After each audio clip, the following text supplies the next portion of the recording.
bersatu menaikkan pujian, belenggu dipatahkan, mujizat dinyatakan. Great is our God.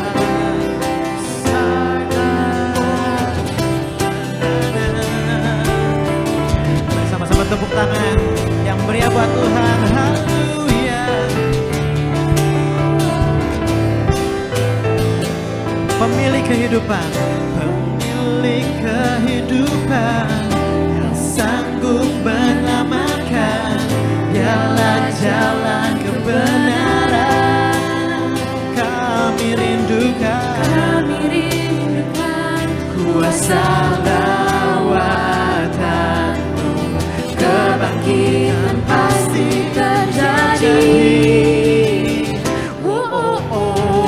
Datanglah dan berkata, kuat dan berkuasa, saat hati bersatu menaikkan pujian, belenggu dipatahkan, mujizat dinyatakan. Great is our God. Sekali lagi katakan, datanglah dan berkata, kuat dan berkuasa, saat hati bersatu menaikkan pujian, belenggu dipatahkan, mujizat dinyatakan. Great is our God, great is our God. Oh, berikan tepuk tangan yang meriah buat Tuhan. Haleluya.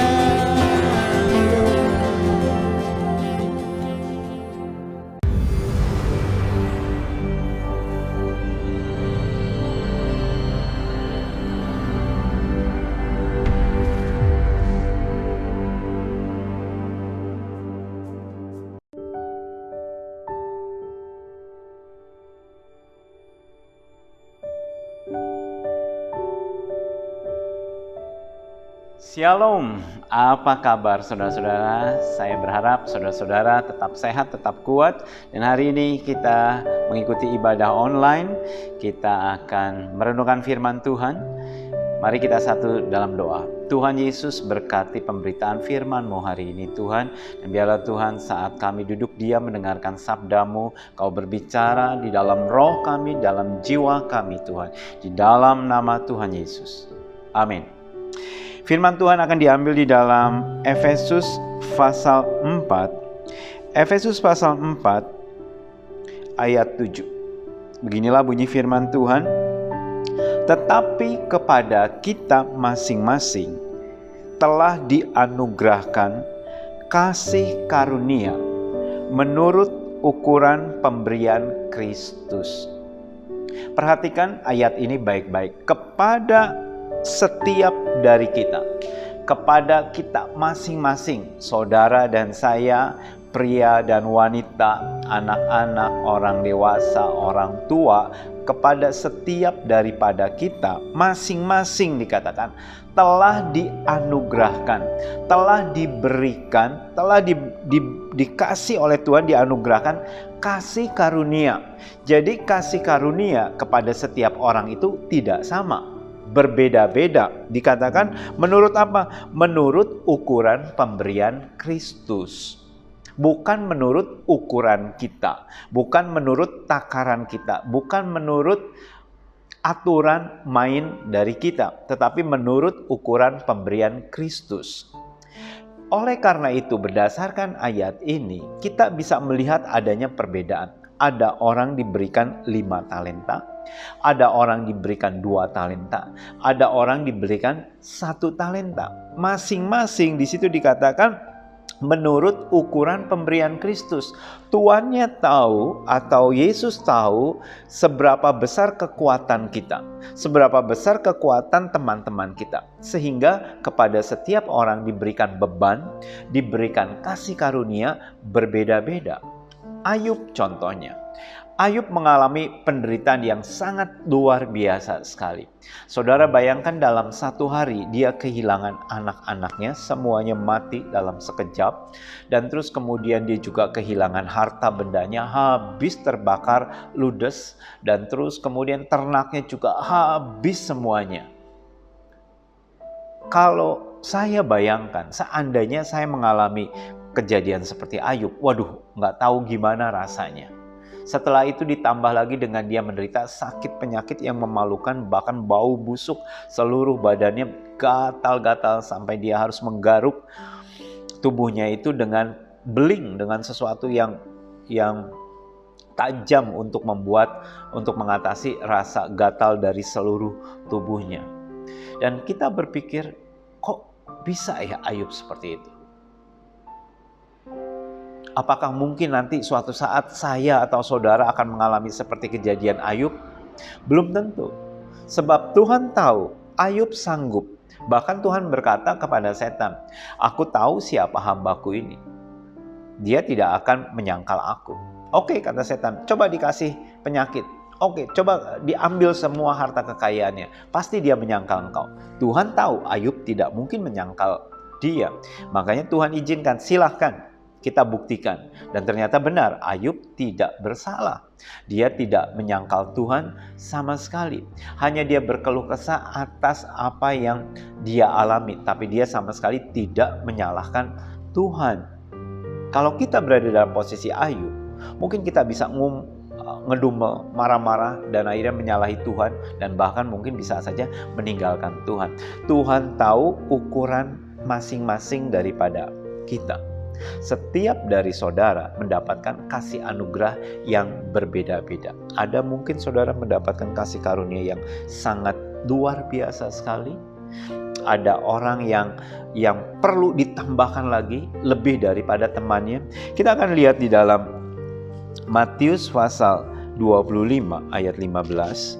Matius 25 ayat 15 ini cerita tentang perumpamaan talenta. Bagaimana seorang tuan pada waktu dia sebelum bepergian, dia memberikan talenta, sesuatu hal yang khusus untuk pelayan-pelayannya kembangkan. Matius 25 ayat 14. Sebab itu kerajaan surga sama seperti seorang yang mau bepergian ke luar negeri, yang memanggil hamba-hambanya dan mempercayakan hartanya kepada mereka. Mempercayakan hartanya kepada mereka, kepada hamba-hambanya. Entah berapa lama hamba-hambanya ini bekerja dengan tuannya, mungkin 5 tahun, mungkin 10 tahun, tuannya tahu bagaimana kelakuan daripada setiap hamba-hambanya. Tuannya tahu bagaimana kelakuan daripada pegawai-pegawainya. Bukankah saudara juga tahu kelakuan? Mungkin saudara punya asisten rumah tangga di rumah saudara. Saudara tahu, kalau saya tinggal sekian lama, ini pasti dia kerjanya nonton YouTube terus. Pasti kerjanya seperti ini. Saudara bisa tahu keburukan atau kelemahan daripada pegawai saudara, atau pembantu saudara, atau siapa saja yang sudah kita dekat dan kita memperhatikan, kita bisa tahu kekurangan masing-masing. Begitu juga si tuan ini, dia tahu kekurangan daripada hamba-hambanya. 15. Yang seorang diberikan 5 talenta, yang seorang lagi 2 talenta, dan seorang lagi itu 1. Menjadi pertanyaan, kenapa berbeda-beda? Ada yang 5, ada yang 2, ada yang 1. Ini kan gak adil. Ini semua sama-sama hamba-hambanya. Sama-sama mungkin masuk kerjanya berbarengan. Mungkin selama 10 tahun mereka bekerja dengan tuannya itu. Kenapa tidak diberikan talenta yang sama? Tapi di sini dikatakan, masing-masing menurut kesanggupannya. Ini yang perlu kita garis bawahi. Tuannya itu bijaksana. Kalau yang 1 talenta dikasih 5 talenta, kamu tidak akan mengerjakan dengan maksimal. Kamu bisa saja membuang 4 talenta yang aku berikan. Makanya tuannya kasih 1 talenta saja. Kembangkan dulu 1 talenta ini. Kalau kamu 2 talenta, aku kasih 5 talenta. Kamu bisa stres. Nanti gak bisa handle. Bahaya. Bisa-bisa kamu bunuh diri, bisa-bisa kamu meninggalkan aku, bisa-bisa kamu menyangkal aku. Makanya Tuhan reduce. Tadinya mungkin semula mau kasih 5, karena kamu gak sanggup, sepertinya harus dikurangi 3, sehingga hanya 2 talenta tersebut. Tuannya bijaksana, menurut kesanggupan orang ini masing-masing. Saudara bayangkan, dengan berdasarkan ayat ini, kita tidak perlu iri hati terhadap siapapun juga. Ada orang yang mendapatkan kesempatan dalam hidupnya, dia kaya raya. Dia punya rumah yang mewah, dia punya kendaraan, dia punya segala-galanya. Ada orang yang belum memiliki hal seperti itu. Dia bisa saja jealous, iri hati, kok Tuhan pilih kasih? Kok Bapa di surga pilih kasih? Aku pelayanan sungguh-sungguh, aku mati-matian melayani Tuhan, dan aku memimpin cell group, dan aku juga melayani, memberikan persepuluhan, memberikan persembahan untuk misi, dan selanjutnya kok saya tidak atau belum mencapai tahap demikian. Tuhannya tahu, Tuhan tahu kemampuan kita masing-masing. Kalau kamu diberikan yang seperti ini, kamu bisa stres, kamu nggak bisa handle nanti. Sama seperti saudara, mungkin saudara kemampuannya, saudara seorang yang talkatif, seorang yang senang sekali bicara dengan banyak orang, ekstrovert. Saudara diberikan tugas untuk mengerjakan sesuatu yang sangat jelimet, detail. Mungkin katakanlah suruh mendapatkan tugas merajut. Saudara bisa stres, aku nggak bisa merajut ini, aku sukanya di luar, aku sukanya ketemu sama orang, ngobrol, atau apa, terus cerita-cerita yang lain, mendorong orang tersebut untuk ke gereja, untuk semangat. Masa aku diberikan tugas untuk merajut, dan terus kemudian sepanjang masa, artinya harus diberikan mungkin rajutan dalam waktu 3 hari kamu harus menyelesaikan segini. Saudara bisa stres. Kenapa? Nggak sanggup. Itu bukan talentaku, itu bukan kemampuanku, itu bukan kelebihanku. Aku nggak bisa di situ. Tuhan kasih saudara tugas di luar untuk dapat bertemu dengan klien, bertemu dengan orang-orang lain, bicara ke sana kemari. Mungkin saudara ngeluh, aduh panas sekali, seandainya aku bisa kerja di ruangan AC. Dan terus kemudian tidak banyak gerak, tidak banyak keringat yang perlu dikucurkan. Seandainya aku bisa di situ. Tetapi pada waktu saudara ditempatkan di tempat yang keinginan saudara, bisa saja saudara tidak maksimal. Tuhan tahu kalau kamu ditempatkan di tempat seperti ini, seperti saudaramu itu, kamu gak akan maksimal. Makanya Tuhan taruh saudara di tempat yang berbeda dengan orang lain. Karena itu dalam hal ini kita tidak perlu komplain satu sama lain.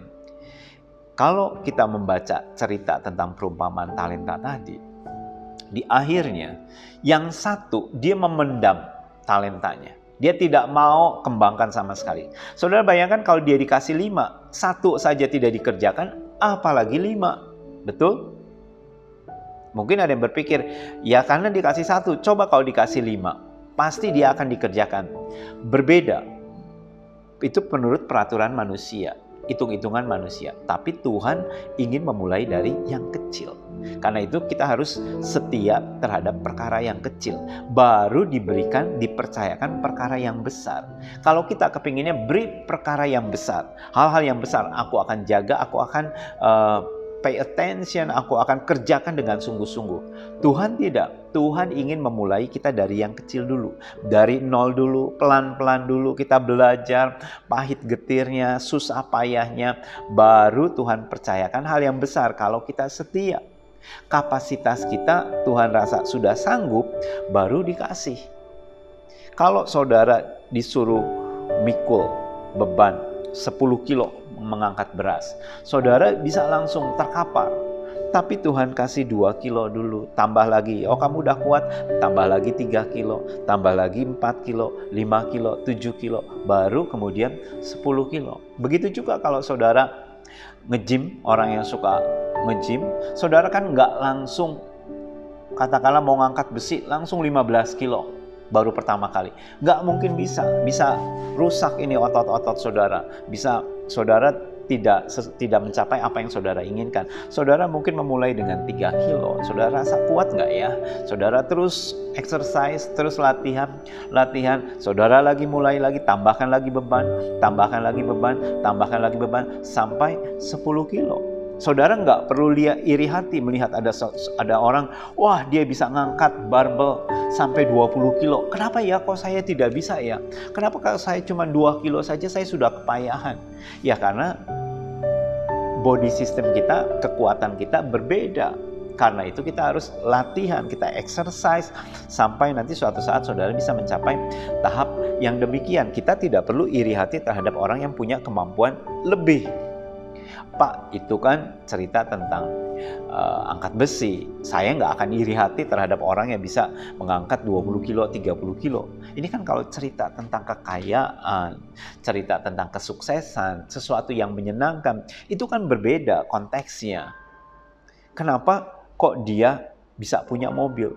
Kenapa kok dia hidupnya enak, rumahnya besar, karirnya menanjak, melesat? Kok aku jungkir balik setengah mati? Baru dapat segini. Di mana keadilan Tuhan? Tuhan tahu kalau kita dikasih lebih, kita bisa saja lupa ibadah. Kita bisa saja lupa Tuhan. Mikirin bisnis, mikirin investasi, mikirin harta kekayaan. Saudara akhirnya lupa saat teduh. Nggak sempat lagi. Kenapa? Karena ngurusin harta saudara, ngurusin tugas, ngurusin pekerjaan saudara.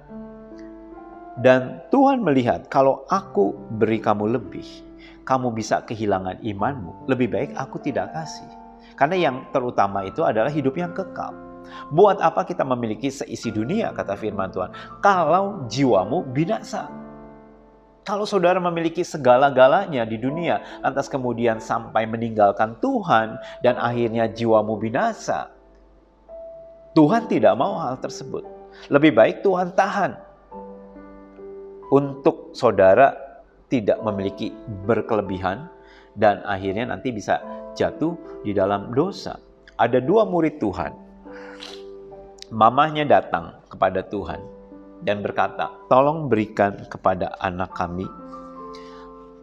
Nanti kalau di surga, berikan kedudukan yang tinggi di sebelah kiri dan di sebelah kanan. Tuhan bilang, kamu nggak tahu apa yang kamu minta. Banyak kali kita nggak tahu apa yang kita minta. Kita hanya melihat sebatas di depan mata kita. Tapi Tuhan melihat jauh ke depan. Kalau permintaanmu ini aku kabulkan, celakalah kamu. Kamu bisa binasa. Kamu nggak tahu apa yang kamu minta. Markus 10 ayat 40 kita lihat. Ayat 38 saya ingin bacakan. Tetapi kata Yesus kepada mereka, kamu tidak tahu apa yang kamu minta. Dapatkah kamu meminum cawan yang harus kuminum dan dibaptis dengan baptisan yang harus kuterima? Kamu bisa nggak meminum cawan yang harus aku minum? Tuhan Yesus berbicara tentang cawan penderitaan, cawan salib yang akan membawa dia kepada kematian. Dan murid-muridnya dengan spontan, dengan cepat di ayat 39 mereka berkata, jawab mereka, kami dapat, kami bisa kok. Mereka tidak memikirkan akibat atau konsekuensinya dari perkataan mereka kalau dikabulkan. Yesus berkata kepada mereka, memang kamu akan meminum cawan yang harus kuminum dan akan dibaptis dengan baptisan yang harus aku terima. Tetapi hal duduk di sebelah kananku dan di sebelah kiriku, aku tidak berhak memberikannya. Itu akan diberikan kepada orang-orang bagi siapa itu telah disediakan. Itu akan disediakan untuk orang-orang yang memang khusus, yang sudah teruji, yang sudah memang akan diberikan. Bukan kepada kamu di sebelah kiri dan di sebelah kanan. Kalau misalkan kedua muridnya ini sadar, dan pada waktu Yesus di atas kayu salib, ada 2 orang yang disalib, sebelah kiri dan di sebelah kanan. Kalau mereka ingat akan permintaan mereka, loh kalau aku dikabulkan, itu yang di sebelah kanan Yesus, itu saya. Yang di sebelah kiri, itu saya. Disalibkan sama-sama. Ingin ada di sebelah kiri dan di sebelah kanan Yesus. Banyak kali kita tidak tahu apa yang kita minta. Banyak kali kita minta berdasarkan keinginan kita sesaat. Berdasarkan pikiran kita yang sempit. Sehingga kita komplain kepada Tuhan. Tetapi Tuhan tahu apa yang terbaik untuk anak-anaknya. Tuhan tahu apa yang terbaik untuk kita semua. Saya punya anak 2. Saya tahu kekurangan, kelebihan daripada anak-anak saya. Saya tidak akan memberi tugas sesuatu yang kalau saya berikan kepada anak saya, dia tidak berkembang atau tidak mengerjakan dengan maksimal. Sehingga berbeda, diberikan tanggung jawab pun berbeda. Kalau yang pertama mungkin lebih careless, lebih ceroboh. Pernah yang pertama ini saya minta, Jo, tolong ambil kunci ya, atau nanti kamu bawa pulang. Di tengah jalan hilang kuncinya. Jadi dia lost, nggak tahu, dia bilang hilang, ketiduran kah atau gimana. Saya bilang, loh kok kamu bisa nggak dijaga? Kamu taruhnya di mana? Di kantong celana. Kenapa taruh di kantong celana? Kenapa nggak taruh di dalam tas? Careless, ceroboh. Kalau saya minta ke yang kedua, anak saya yang kedua, tolong bawa kunci ini atau apa? Ambilkan kunci dari gereja atau apa? Dia akan taruh di tempat yang aman, yang memastikan untuk nggak mungkin jatuh, seperti itu. Dan kita tahu kekurangan dan kelebihan dari anak-anak kita. Bapa di surga tahu kekurangan dan kelebihan dari anak-anaknya. Dia nggak akan berikan sesuatu yang membutuhkan ketelitian kalau dia tahu anaknya ini ceroboh. Anaknya ini tidak bisa menjaga dengan baik. Dia tidak akan berikan. Dia tidak akan berikan kepercayaan yang tinggi kalau dia tidak bisa menjaganya. Dan dia akan berikan kepada orang yang bisa menjaganya. Itu sebabnya ujian dari anak-anak Tuhan adalah dimulai dari setia kepada perkara yang kecil. Mulai dari yang kecil. Pada waktu mulai kecil, terus kemudian makin lama Tuhan percayakan, dan akhirnya Tuhan percayakan yang besar. Kemungkinan kita melihat sosok orang lain yang sudah sukses, kita hanya tahu suksesnya. Kita nggak tahu perjalanan hidupnya untuk menuju kesuksesan itu. Bagaimana dia merangkak, bagaimana dia mengalami jatuh bangun, bagaimana dia ditipu, bagaimana dia mengalami kebangkrutan, dan jatuh bangunnya itu kita tidak tahu dan tidak mengikutinya. Kita hanya tahu pada waktu dia sukses, pada waktu dia jalan-jalan ke Eropa, pada waktu dia jalan-jalan ke sana kemari dan shopping ke sana kemari. Waduh, enak ya. Tapi susah payahnya kita tidak tahu. Sehingga kita hanya bisa komplain. Tapi di sini pelajaran kita hari ini bahwa kepada setiap kita Tuhan memberikan kasih karunia, dianugerahkan kepada setiap dari saudara dan saya, itu masing-masing berdasarkan ukuran pemberian Kristus. Karena itu kita tidak perlu iri hati. Saya tidak perlu iri hati terhadap seorang hamba Tuhan yang dipakai Tuhan secara luar biasa, bisa menyembuhkan orang sakit, bahkan tanpa penumpangan tangan pun orang itu sudah sembuh. Orang yang kerasukan setan bisa keluar setannya. Saya tidak iri hati terhadap hamba Tuhan yang demikian. Saya tidak perlu iri hati kepada hamba Tuhan yang punya gereja besar dan terus full fasilitas dan memiliki segala-galanya dengan mungkin peralatan yang sangat mewah sekali. Tidak perlu. Sebab Tuhan memberikan dengan kasih karunia-Nya berdasarkan ukuran pemberian Kristus. Kalau seperti hamba Tuhan yang besar itu diberikan kepada saya belum tentu bisa mengerjakan dengan maksimal. Saya belum tentu bisa mengerjakan seperti orang tersebut. Karena itu saya cukup berpuas dengan apa yang Tuhan berikan. Dan saya mengerjakannya dengan sungguh-sungguh apa yang Tuhan berikan. Tuhan hanya memberikan jemaat 120 jemaat atau 150 jemaat, ya sudah kerjakan saja 150 jemaat tersebut dengan sungguh-sungguh. Kalau Tuhan melihat kapasitas saya cukup untuk ditambahkan jemaatnya mungkin sampai 500, Tuhan akan tambahkan menjadi 500. Kalau Tuhan rasa, oh sudah cukup, karena tidak lama lagi mungkin kamu sudah pensiun, ya sudah, sebegitu saja yang Tuhan berikan. Tapi kalau Tuhan lihat, kamu bisa, ada orang-orang di sekitar kamu yang capable untuk membantu kamu, Tuhan tambahkan menjadi 500. Kemudian pemimpin-pemimpin baru bermunculan, Tuhan lihat, Tuhan tambahkan lagi menjadi 1000. Itu bisa terlaksana. Kenapa? Karena Tuhan lihat kemampuan kita sanggup. Karena itu, pada hari ini, pelajaran yang kita petik, kita berpuas terhadap apa yang Tuhan berikan. Kita tidak perlu grumble, marah-marah, bersungut-sungut pada waktu kita melihat orang lain lebih daripada kita. Biarlah kita membandingkan diri kita dengan diri kita sendiri di masa lalu. Di minggu yang lalu, bulan lalu, kita yang sekarang itu berbeda dengan sebulan yang lalu. Saya yang ada sekarang jauh lebih baik daripada sebulan yang lalu atau setahun yang lalu. Jadi kompetisi kita adalah kita dengan diri kita di masa lalu atau di hari kemarin. Dan biarlah firman Tuhan pada hari ini menyegarkan roh saudara, memberikan pengertian bahwa Tuhan tahu kekuatan kita masing-masing. Itu sebabnya pencobaan yang Tuhan berikan kepada kita tidak melebihi kekuatan kita. Tuhan tahu kalau kamu diberikan pencobaan seperti Ayub, kamu gak akan tahan. Tuhan tidak memberikannya. Ada satu orang berkata, waduh, saya takut deh kalau suatu saat Tuhan mencobai saya seperti Ayub. Tuhan gak akan mencobai saudara seperti Ayub kalau Tuhan lihat saudara tidak sanggup. Karena itu gak perlu dipikirkan. Itu hanya khusus untuk Ayub, tidak untuk saudara. Karena itu setiap kesulitan yang saat ini saudara sedang hadapi, Tuhan tahu saudara sanggup. Tidak ada yang mustahil bagi kita yang percaya, dan tidak ada yang mustahil bagi Allah. Amin. Tuhan Yesus memberkati. Mari kita satu dalam doa. Terima kasih Tuhan buat kasih karunia yang Tuhan anugerahkan kepada kami. Sehingga Tuhan, kami tidak perlu iri hati kepada orang lain.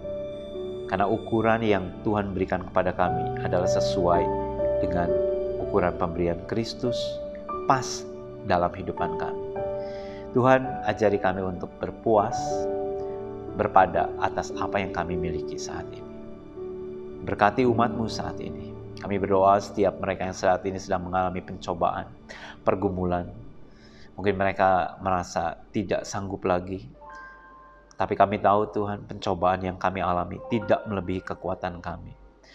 Selalu Tuhan memberikan jalan untuk kami dapat keluar atau cakap untuk menahannya. Dan hari ini kami berdoa Tuhan, berikan kasih karunia-Mu untuk kami dapat cakap menanggung segala beban, segala pergumulan yang sedang kami hadapi. Terima kasih Tuhan, bebaskan kami Tuhan dari hal-hal yang mengikat dalam hidup kami, kecemburuan, jealous Tuhan, iri hati, bersungut-sungut Tuhan. Dan biarlah Tuhan, kami berfokus kepada Engkau saja Tuhan. Terima kasih Tuhan, di dalam nama Tuhan Yesus. Amin.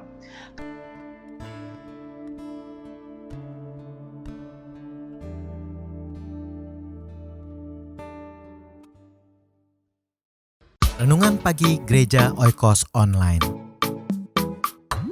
Sebelum Anda melakukan aktivitas lebih lanjut, ikutilah Renungan Pagi hari Senin, Rabu, dan Jumat jam 4.30 pagi di YouTube channel Gereja Oikos Online. Hari ini menjadi komitmen dari Gereja Oikos Online untuk setiap awal bulan kita akan mengadakan perjamuan kudus. Perjamuan kudus adalah perintah daripada Tuhan Yesus. Kalau saudara membaca dalam Yohanes pasal 15, sewaktu Yesus menceritakan dirinya adalah pokok anggur yang benar. Dan saudara perhatikan, kenapa kok tiba-tiba Tuhan Yesus berbicara tentang pokok anggur yang benar? Penjelasan tentang Tuhan Yesus tentang pokok anggur yang benar itu terjadi pada saat mereka sedang ada dalam perjamuan terakhir. Perjamuan makan terakhir setelah Yudas Iskariot meninggalkan perjamuan tersebut, lantas kemudian Yesus mulai menggunakan waktu tersebut untuk mengajar. Salah satunya adalah berbicara tentang pokok anggur yang benar, karena saat itu murid-muridnya bersama-sama dengan Yesus sedang minum anggur. Saya ingin bacakan di dalam Yohanes pasal 15 ayat 5. Akulah pokok anggur dan kamulah ranting-rantingnya. Barang siapa tinggal di dalam aku dan aku di dalam dia, ia berbuah banyak. Sebab di luar aku, kamu tidak dapat berbuat apa-apa. Sangat luar biasa sekali, pada waktu mereka sedang minum anggur, Yesus berbicara tentang anggur. Sangat relevan sekali dengan apa yang sedang mereka hadapi saat itu. Dan Yesus berkata, aku pokok anggur, dan kamu adalah ranting-rantingnya. Barang siapa tinggal di dalam aku, dan aku akan tinggal di dalam dia. Bagaimana mungkin tinggal di dalam Yesus, Yesus tinggal di dalam kita? Kalau misalkan saya tinggal di dalam Yesus seperti ini, lantas bagaimana Yesus bisa tinggal di dalam kita, sedangkan kita ada di dalam Yesus? Maka Yesus mengambil perumpamaan tentang perjamuan kudus. Dia mengumpamakan roti ini adalah menjadi simbol daripada tubuh dia. Pada waktu kita makan, maka Yesus ada di dalam hidup kita. Kita menerima Yesus sebagai juru selamat, Yesus ada di dalam hidup kita. Dan hidup kita ada di dalam tangan Tuhan, Yesus ada di luar kita, melindungi kita. Hari ini kita mengingat akan kasih Tuhan, pengorbanan Yesus di atas kayu salib dalam bentuk perjamuan kudus, roti dan anggur. Roti yang kita pegang saat ini adalah menjadi simbol daripada tubuh Yesus Kristus, dan anggur yang akan kita minum saat ini menjadi simbol atau lambang daripada darah Yesus Kristus yang dicurahkan, ditumpahkan bagi kita semua. Untuk itu saudara akan mempersiapkan saudara untuk menyiapkan roti dan anggur. Sementara itu kita akan dengarkan pujian penyembahan dari tim Praise and Worship. Allah yang besar, ajaib dan mulia, Kau Yesus yang selalu membuatku terpesona. Segala pujian bagimu ya Tuhan, hanya Kau yang layak ku agungkan. Kau Allah yang besar, ajaib dan mulia, Kau Yesus yang selalu membuatku terpesona. Segala pujian bagimu ya Tuhan, hanya Kau yang layak ku. Sekali lagi katakan, Kau Allah yang besar, Allah yang besar. Amin. Kau Yesus yang selalu membuatku terpesona. Segala pujian bagimu ya Tuhan, hanya Kau yang layak ku agungkan. Hanya Kau Tuhan, hanya Kau yang layak ku agungkan. Hanya Kau yang layak ku agungkan.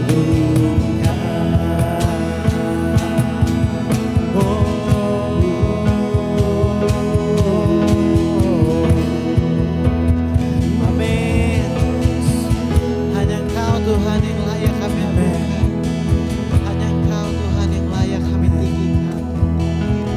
Oh, Kau sungguh Allah yang besar, Kau sungguh Allah yang mulia Tuhan, tak tertandingi Engkau. Besarlah nama-Mu Tuhan. Kami kagum dan hormat akan Engkau. Kami kagum akan Engkau. Sungguh Kau Allah yang besar Tuhan, sungguh Kau Allah yang mulia Tuhan. Kami kagum dan hormat akan Engkau. Dan Bapa, pada pagi hari ini kami sungguh bersyukur buat kehormatan untuk masuk masuk ke dalam hadirat Tuhan yang kudus. Tuhan, pada hari ini kami bisa datang apa adanya kami. Kami percaya semua ini hanya karena anugerah-Mu Tuhan. Dan Bapa, sekarang kami akan duduk diam di bawah kaki-Mu Tuhan. Biar kiranya Engkau berbicara buat kami. Kami dapat memiliki telinga yang begitu peka terhadap suara-Mu. Sehingga kami dapat berjalan sesuai dengan kehendak-Mu. Kami bersyukur di dalam nama Tuhan Yesus Kristus. Semua yang telah diberkati, kita katakan sama-sama. Haleluya. Amin. Saudara-saudara, peganglah roti di tangan kanan saudara dan mari kita satu dalam doa. Tuhan Yesus, kami berterima kasih buat tubuh yang dipecah-pecahkan bagi kami. Dan hari ini Tuhan, kami menerima roti ini sebagai simbol dari tubuh Yesus Kristus yang dipecahkan bagi kami. Engkau adalah roti kehidupan Tuhan. Biarlah pada saat kami makan roti kehidupan itu Tuhan, kami akan memiliki kehidupan yang kekal selama-lamanya. Di dalam nama Tuhan Yesus kami menerimanya.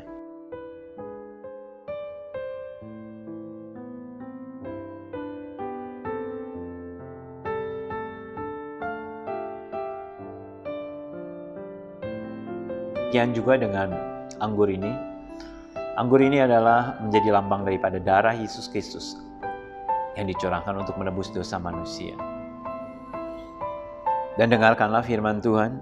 Demikian juga Yesus mengambil cawan sesudah makan lalu berkata, cawan ini adalah perjanjian baru yang dimeteraikan oleh darahku. Perbuatlah ini setiap kali kamu meminumnya menjadi peringatan akan daku. Mari kita minum bersama-sama di dalam nama Tuhan Yesus. Kita mengucap syukur kepada Tuhan.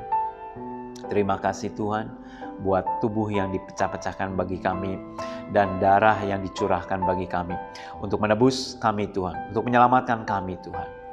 Hari ini kami berdoa untuk pemulihan siapapun juga Tuhan yang saat ini mengikuti ibadah online saat ini. Tuhan, biarlah Engkau berikan anugerah-Mu Tuhan, kesembuhan, segala sesuatu yang dibutuhkan oleh umat-Mu saat ini. Di dalam nama Tuhan Yesus. Kami berdoa Tuhan, mungkin ada di antara umat-Mu yang saat ini mengalami banyak gangguan dalam kesehatan, insomnia Tuhan, gangguan tidak bisa tidur, mungkin ada kanker di dalam tubuh mereka Tuhan, ada asam urat atau gangguan kelainan jantung, kelainan paru-paru Tuhan, atau apa saja yang ada di dalam tubuh mereka Tuhan. Bahkan Tuhan, mungkin mereka ada di antara umat-Mu yang ingin memiliki keturunan saat ini. Tuhan, kami berdoa saat ini di dalam nama Tuhan Yesus. Tuhan, mujizat-Mu terjadi Tuhan atas setiap umat-Mu Tuhan. Terima kasih Tuhan. Kami menerima saat ini di dalam nama Tuhan Yesus. Amin. Tuhan Yesus memberkati saudara sekalian. Sampai jumpa kembali.